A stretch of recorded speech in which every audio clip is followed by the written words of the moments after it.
নমস্কাৰ প্ৰাসংগিক প্ৰশ্নলৈ আপোনালোকক আদৰণি জনাইছো। বিশ্ববিদ্যালয়ৰ শিক্ষকৰ বাক স্বাধীনতা আছেনে? শিক্ষক এজনৰ বাক স্বাধীনতা থাকিব লাগে নে নালাগে? বাক স্বাধীনতাৰ অনুশীলন অবিহনে শিক্ষক এজন শিক্ষক হ'ব পাৰেনে? শিক্ষাৰ চালিকা শক্তি কি? অনুসন্ধিৎসা আৰু প্ৰশ্ন কৰাৰ আগ্ৰহ বা অধিকাৰ নহয় জানো? শিশু এতিয়া কি কৰে? অনবৰতে এইটো কি সেইটো কি বুলি ডাঙৰক প্ৰশ্ন কৰি ব্যতিব্যস্ত কৰে।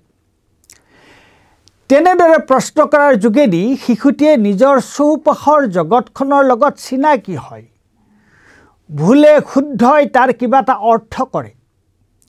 এই হ'ল শিক্ষাৰ প্ৰাৰম্ভিক আৰু মৌলিক আধাৰ। উচ্চ শিক্ষা কি? শিশু এটাই যে প্ৰশ্ন কৰে তাৰেই গুণগত আৰু পৰিমাণগতভাৱে বৰ্ধিত সংস্কৰণ এটা নহয়নে?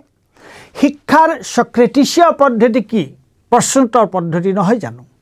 প্ৰশ্ন সুধিবলৈ প্ৰশ্নকৰ্তাক কোনো বাধ্যবাধকতাৰ চাপত থাকিব নালাগিব। তেওঁ মুক্তমনা আৰু স্বতন্ত্ৰ হ'ব লাগিব।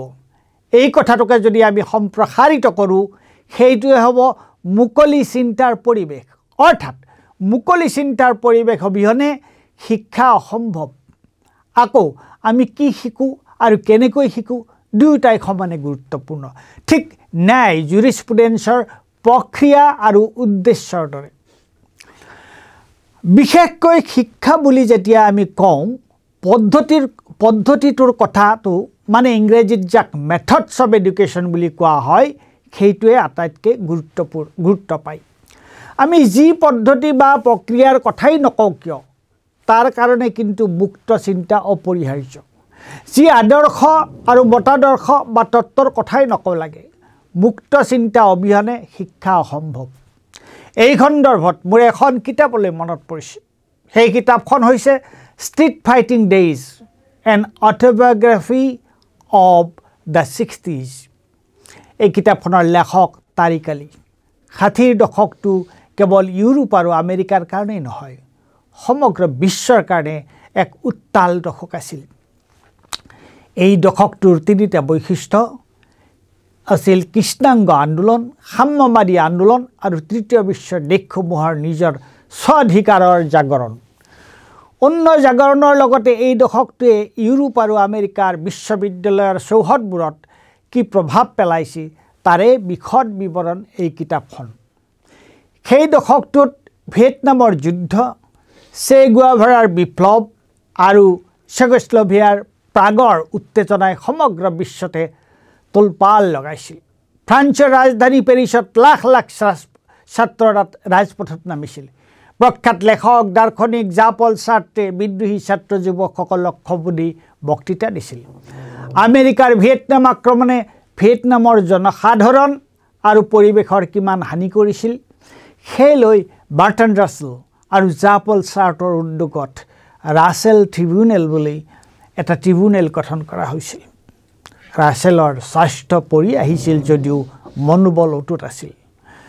মাৰ্লন ব্ৰেণ্ডো, মিক জেগাৰৰ দৰে অভিনেতা আৰু গায়কে ছাত্ৰ যুৱকক অনুপ্ৰাণিত কৰিছিল। মেলকম এক্সৰ জ্বালাময়ী বক্তৃতা আৰু বৈপ্লৱিক সত্তাই নতুন পুৰুষৰ মাজত এক অদমনীয় সাহস আৰু উদ্দীপনাৰ সৃষ্টি কৰিছিল। সেই সময়তে দিল্লী বিশ্ববিদ্যালয় চৌহদত ভিয়েটনামৰ প্ৰতিনিধি দল এটাক আদৰণি জনাবলৈ গঠন কৰা সমিতিৰ সভাপতি আছিল আমাৰ অসমৰে প্ৰখ্যাত অৰ্থনৈতিক ঐতিহাসিক অমলেন্দু গুহ, আৰু তাত উপসভাপতি আছিল পিছলৈ অৰ্থনীতিত নোবেল বঁটা পোৱা প্ৰখ্যাত অৰ্থনীতিবিদ অমৰ্ত্য সেন। তেওঁলোক দুয়ো তেতিয়া দিল্লী স্কুল অৱ ইকনমিক্সত অধ্যাপক আছিল। অৰ্থাৎ তেতিয়া বিশ্ববিদ্যালয়ৰ ছাত্ৰ যুৱক আৰু শিক্ষকসকলৰ বাবে এই প্ৰতিবাদ বিদ্ৰোহ বৰ্জনীয় নাছিল, বৰং সেইবোৰ বিশ্ববিদ্যালয় চৌহদৰ এক অবিচ্ছেদ্য অংগ আছিল। মই কিয় এইবোৰ কথাৰ পাতনি মেলিছোঁ? আজি কিছুদিন আগতে ডক্টৰ হীৰেণ গোহাঁই সম্পৰ্কে অসমৰ মুখ্যমন্ত্ৰীজনে এক অতি অৰুচিকৰ আৰু অসামাজিক মন্তব্য কৰিছিল। ডক্টৰ গোহাঁই কোন? তেওঁ ভাৰতে চিনি পোৱা এজন গণবুদ্ধিজীৱী, পাব্লিক ইণ্টেলেকচুৱেল। অসমৰ ভিতৰৰ আৰু অসমৰ বাহিৰৰো অজস্ৰজনে মুখ্যমন্ত্ৰীৰ আচৰণক কঠোৰ ভাষাৰে গৰিহণা দিছিল। গুৱাহাটী বিশ্ববিদ্যালয়ৰ ৰাজনীতি বিজ্ঞান বিভাগৰ অধ্যাপক, সুলেখক আৰু বক্তা ডক্টৰ অখিল ৰঞ্জন দত্তই মুখ্যমন্ত্ৰীৰ আচৰণৰ মাত্ৰ এক মৃদু সমালোচনা কৰিছিল। কিন্তু তাৰ কাৰণে মুখ্যমন্ত্ৰীয়ে দত্তক যি ভাষাৰে যি ধৰণে ধমক দিছিল সি আছিল সম্পূৰ্ণৰূপে মুখ্যমন্ত্ৰীৰ কৰ্তৃত্ব বহিৰ্ভূত, বেআইনী, বিশ্ববিদ্যালয়ৰ স্বতন্ত্ৰতা আৰু অধ্যাপক এজনৰ বাক স্বাধীনতাৰ ওপৰত দেশ হস্তক্ষেপ। মুখ্যমন্ত্ৰীৰ এই স্বৈৰচাৰী দম্ভক ৰাইজে গৰিহণা দিছিল। ছাত্ৰ সমাজৰ একাংশও তাৰ প্ৰতিবাদ কৰিছিল। কিন্তু বিশ্ববিদ্যালয়ে কি ক'লে? বিশ্ববিদ্যালয়ৰ অধ্যাপক সমাজে কি ক'লে? তেওঁলোক সম্পূৰ্ণ নীৰৱ হৈ থাকিল। মুখ্যমন্ত্ৰীৰ বিৰুদ্ধে টু শব্দ এটা কৰিবলৈ তেওঁলোকৰ সাহস নহ'ল। মুখ্যমন্ত্ৰীয়ে যিকোনো কথা কৈ থাকে বুলি তাৰ অজুহাত আৰু আৱৰণ লৈ তেওঁলোকে তেওঁলোকৰ বাক স্বাধীনতা মুখ্যমন্ত্ৰীৰ ওচৰত সম্পূৰ্ণৰূপে আত্মসমৰ্পণ কৰিলে, সঁপি দিলে। তেওঁলোকে বিশ্ববিদ্যালয় আৰু শিক্ষকসকলৰ স্বায়ত্ততা আৰু বাক স্বাধীনতাত মুখ্যমন্ত্ৰীৰ হস্তক্ষেপ বিনা বাক্যে মানি ল'লে। কিয় হ'ল?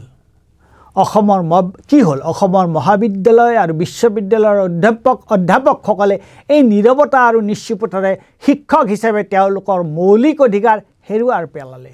বাক স্বাধীনতা ৰহিত শিক্ষকে এতিয়া ছাত্ৰ ছাত্ৰীক কি শিক্ষা দিব? ক'ত ষ্ট্ৰীট ফাইটিং ডেইজ আৰু ক'ত অসমৰ শিক্ষা, উচ্চ শিক্ষা? শিক্ষকৰ কাম কি? কেৱল ল'ৰা ছোৱালীক নেওতা আৰু পদ্য মুখস্থ কৰোৱা? ধন্যবাদ।